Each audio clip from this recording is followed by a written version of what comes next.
My name is Robin Paige Barr. I'm going to be doing my persuasive speech on why horseback riders should be wearing helmets. This is my 5-person audience: my brother, mom, dad, and 2 other brothers. Alright, so I'm going to go ahead and get started. So if you guys feel like you need to ask me questions, feel free to do so.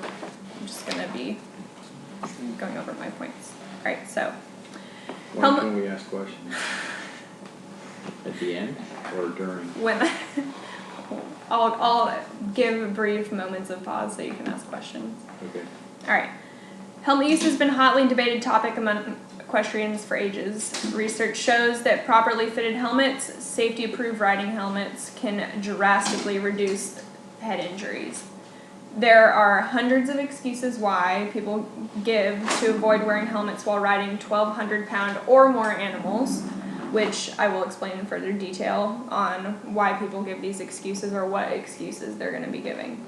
However, riding is a dangerous sport, and although people do believe helmets do not keep you safe, there are numerous studies as to why you should be wearing a helmet and how it can save your life. So, first point is, or first excuse would be, I wear my bike helmet, but I don't need to wear one when I ride my horse. There's hundreds of types of helmets designed for specific reasons. Bike helmets are meant for bike riders, not for horseback riders. Helmets for horseback riding are built to withstand falls from excessive heights, faster speeds, and even kicks from horses in the head. There's so many people that are show jumpers, barrel racers. I can tell you thousands of people that have fallen off their horse and gotten kicked in the head, and a helmet has saved their life. Another one, helmets are ugly. There's so many new styles and colors. The company Troxel makes tons of helmets and produces them in mass yearly. They all are for your safety, and you can even find covers and other items to stylize and go with your horse and the type of equipment that you use personally. Another excuse would be, I'll be penalized in the show ring. And while this may be true for some events, many have made it a requirement for helmet safety. I know there's barrel races in Norco, which is just north of here, that require you to wear a helmet, and if you do not, then you can't compete. It isn't difficult to change the rules if it is true that there are penalizations for riding with a helmet. All you have to do is advocate for your own safety. That's the biggest part. Your next excuse would be, Western riders don't wear helmets. And while this may be true, however, cowboys used to and still do dress for their own protection, including sturdy boots to protect their ankles and their soles from long, arduous days, chaps to protect their legs from being torn up by brush, bug bites, snake bites, even cow horns to the leg. They use gloves to protect their hands from wear and tear. They're going to constantly be working in the dirt with cattle, branding irons, you name it, and hats even to protect their sun from the face, or their face from the sun. And they're going to be using bandanas around their neck to prevent sunburn. So your next one is going to be, helmets are hot and uncomfortable. And with all the innovation recently in these years, helmets are now lighter, more breathable, and helmet manufacturers are constantly changing materials and improving designs for rider safety and comfort. This makes it significantly easier for riders to find proper fitting helmets that don't cause issues for them and make it a little bit easier in the summer days to wear one. Next excuse would be, helmets give me a headache. And while this may be true, people have to consider the fact that horseback riding is extremely strenuous, and even if you aren't hydrating, you're going to be getting a headache from that. And with all of the new innovation, people should be finding helmets that are properly fitted, and you can find fitting charts online through Troxel.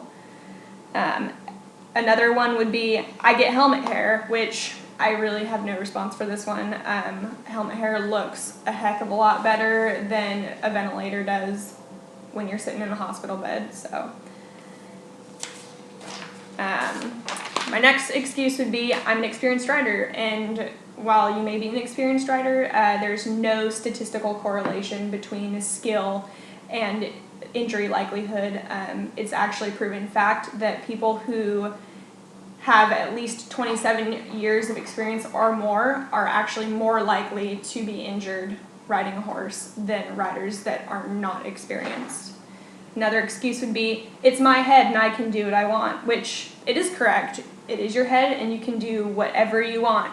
But you are putting yourself at physical risk. You're also showing others that you have no respect for yourself and you don't care about safety. Those of you with children, which I know mom and dad, you definitely have kids. What? You're setting an example for them. This is a message that you're sending. You're telling them that while they may be looking up to you, and you are an experienced rider, and we want to be just like you, they don't have to wear one when they get older, which they should, because it's for their own safety. Your final excuse would be, which I know there's many more out there, helmets are expensive and I can't afford one.